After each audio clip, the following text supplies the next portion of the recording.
সারা দেশের মানুষ তাকাই থাকবে, শুধু আপনাদের কাছে আমার বিবেচনা বুঝে আপনারা যৌক্তিক ভাবে বেরোয় যান। আপনাদের জায়গায় আমি থাকলে আমি হয়তো থাকতাম না, বেরোয় যেতাম। তারপর আল্লাহর রাস্তায় আপনাদের আমি বলার ব্যবস্থা নাই। অবশেষে লন্ডনে ধরা খেয়েছেন ব্যারিস্টার সুমন।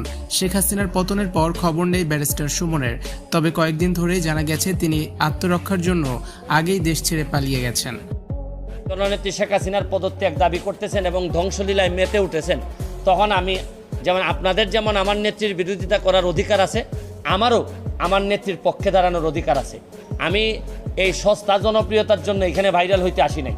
অবশেষে লন্ডনে প্রবাসী বাঙালিদের কাছে ধরা খেয়েছেন আলোচিত ব্যারিস্টার সুমন। এ সময় ব্যারিস্টার সুমনকে চরম কটাক্ষ করেছেন প্রবাসীরা, সরকারের দালাল বলেও অপমান করেছেন। ছাত্রছাত্রীদের উপর নির্বিচারে গুলি, হত্যা, গণহত্যার বিরুদ্ধে কোনো প্রতিবাদই করেননি ব্যারিস্টার সুমন। একজন স্বতন্ত্র এমপি হলেও শেষ পর্যন্ত তিনি শেখ হাসিনার দালালি করে গেছেন। সরকার পতনের আগের দিনও ব্যারিস্টার সুমন বলেছেন তিনি শেখ হাসিনাকে তার নিজের জীবন দিয়ে হলেও রক্ষা করবেন। সুমনের এমন বক্তব্যে হতাশ হয়েছিল দেশবাসী। তাই তো সরকার পতনের পর ব্যারিস্টার সুমন কোথায় আছে সকলেই জানতে চেয়েছেন। সুমন সরকার পতনের আগেই লন্ডনে চলে গেছেন।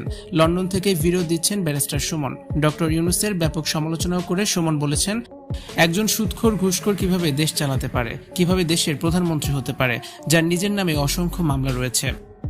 সে অনেক আগে থেকেই প্রধানমন্ত্রী হতে চেয়েছে, তার কেন প্রধানমন্ত্রী হওয়ার এত লোভ? শেষমেশ ছাত্রদের সাথে হাত মিলিয়ে প্রধানমন্ত্রী হয়ে গিয়েছে doctor Yunus. Viewers, barrister Suman যে ভয়ে লন্ডনে পালিয়ে গেছে, এটা নিয়ে আপনাদের কি মন্তব্য? কমেন্টস করে অবশ্যই জানিয়ে দিন।